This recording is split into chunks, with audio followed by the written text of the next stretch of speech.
Music सीखने के लिए कुछ बातों का जानना बहुत ज़रूरी है। चाहे आप म्यूज़िक में किसी भी तरह से स्टार्ट करना चाहते हो, कहने का मतलब है चाहे आप गिटार सीखना चाहते हैं, गाना सीखना चाहते हैं, हारमोनियम सीखना चाहते हैं, सितार, वायलिन, एनीथिंग। सो कुछ बेसिक्स ऐसे हैं जो सबके लिए समान है। और whether you gonna start western music और any other kind of music, कुछ बेसिक्स ऐसे हैं जो really matters for any kind of music. तो उसी म्यूज़िक को समझने के लिए हम एक टाइमलाइन बना लेते हैं। तो म्यूज़िक से पहले कुछ शब्द हैं जो हमें जानना है कि म्यूज़िक कैसे आता है।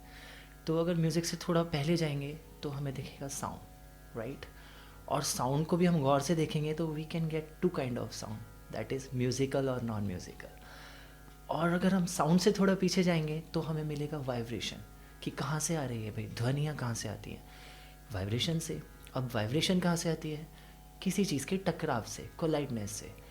तो अभी हम म्यूज़िक तक की टाइमलाइन देखें तो क्या होगी, कोलाइडनेस, vibration, then sound, and then we have divided दो sound into parts, musical and non musical, and then comes music. तो आपने देखा म्यूज़िक का एक रास्ता है यहाँ तक आने का। अब इसके बाद हमें ये देख सकते हैं, जान सकते हैं कि जिसे हम म्यूज़िक कहते हैं वो है क्या। कुछ ऐसी साउंड जो हमारे कानों को अच्छी लगती है, हमारे दिल को अच्छी लगती है, we feel so much calmness, peaceful जब हम उन्हें सुनते हैं और समझते हैं। तो वही म्यूज़िक है, राइट। और हम अपनी फीलिंग्स को उनके थ्रू एक्सप्रेस करते हैं, कुछ लोग गाकर, कुछ लोग बजाकर।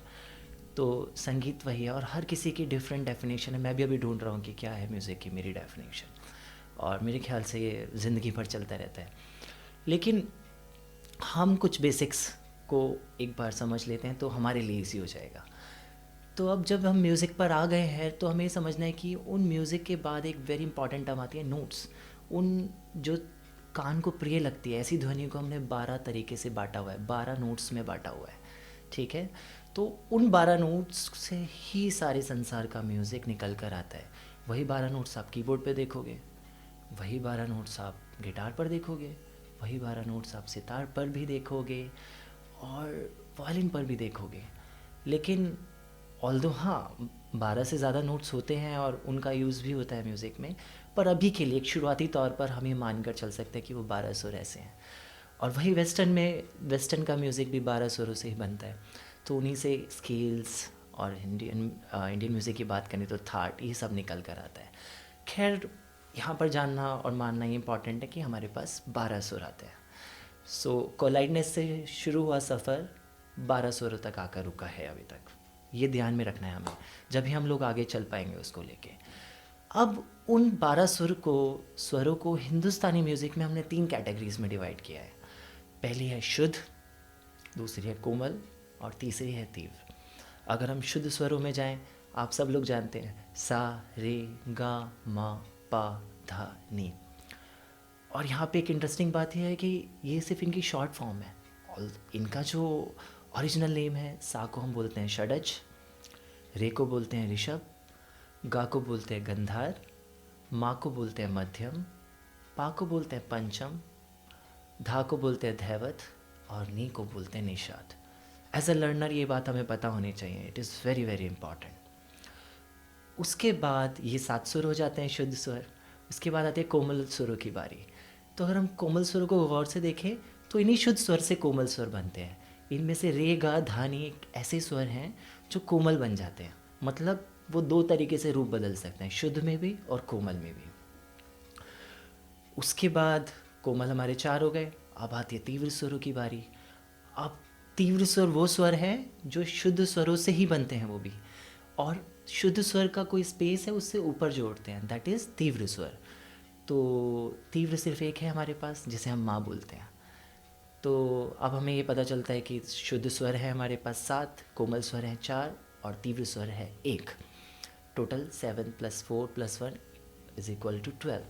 तो ये 12 सुर का विज्ञान अभी तक हमें पता चला है म्यूज़िक के अंदर। और इससे आगे चलने इससे पहले हम ये समझ लेते हैं कोमल सुर कौन से हैं और तीव्र सुर कौन से हैं।